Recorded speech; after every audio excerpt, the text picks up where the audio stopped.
Hey guys, Dr. Ben here. Welcome to a Power Pack Brokerpreneur Byte. Get ready to dive into proven strategies for recruiting top talent, retaining your best agents, and skyrocketing sales in the next 10 minutes. I'm your host, of course, Dr. Ben Spears, along with our real estate guru, Matt Vi. Join us as we unravel the secrets to take your brokerage to new heights. Let's dive in.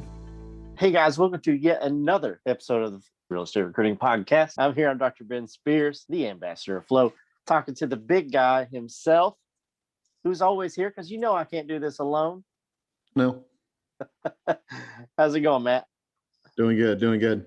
You could do it alone. You'd be like, hey guys, this is what we're going to flow into next. Here's the flow of our next topic.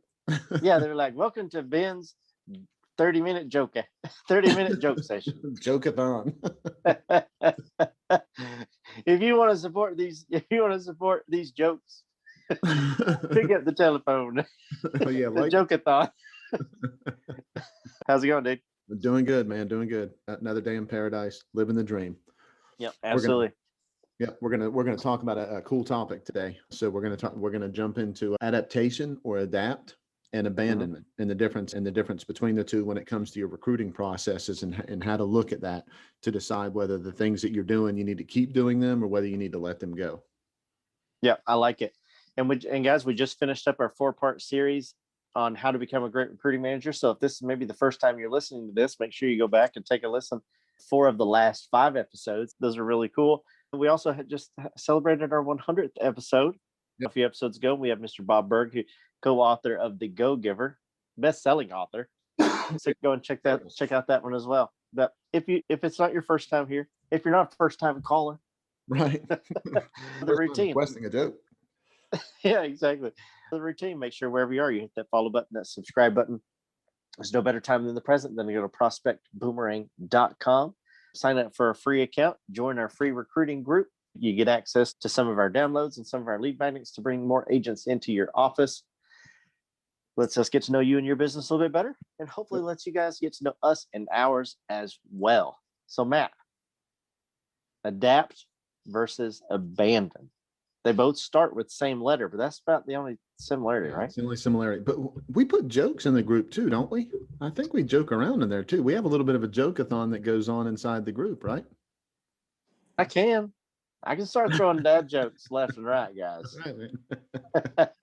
Yeah. So adapt and abandon absolutely means 2 completely different things. But so here's what, you don't have to agree with my definition, but we're going to define it so that the rest of the podcast hopefully makes sense. So adapt means you're looking at the circumstances and you're making adjustments based on the needs or based on changing needs. And abandon means you're looking at the circumstances and discontinuing the process or direction based on the current outcome or on the potential outcomes.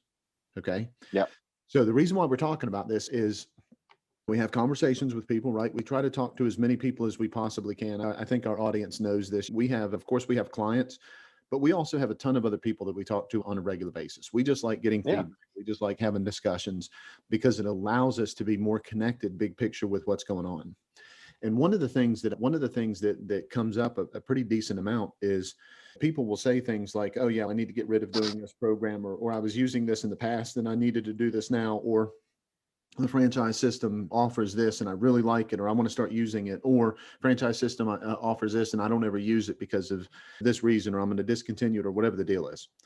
Yep. And so we get into the conversation about why.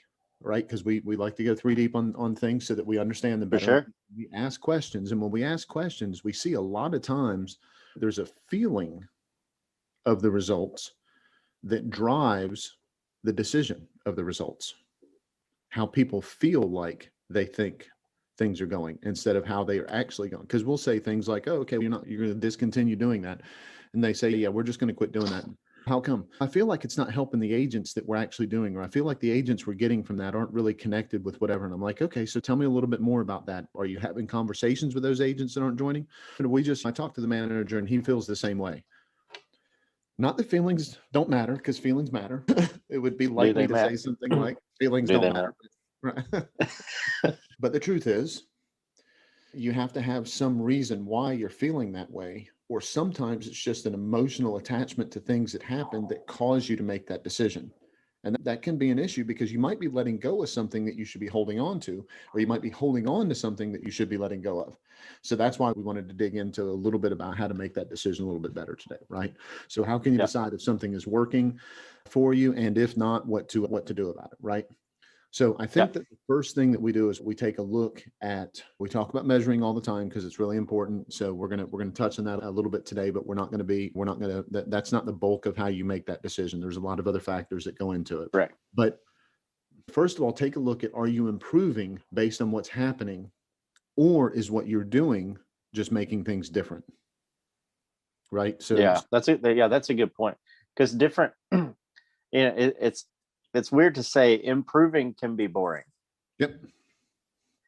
Different can be exciting. Yep.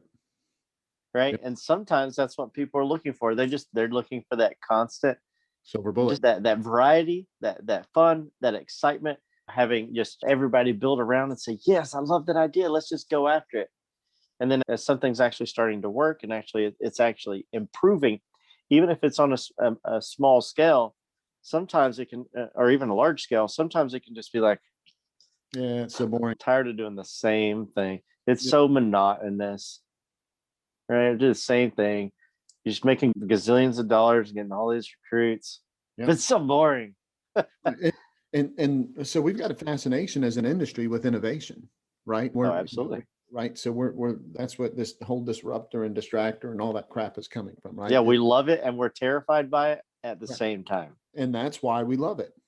Yep. What scares us instead of, that's why I like you so much, Matt. Because I'm a scary big guy. Gotcha.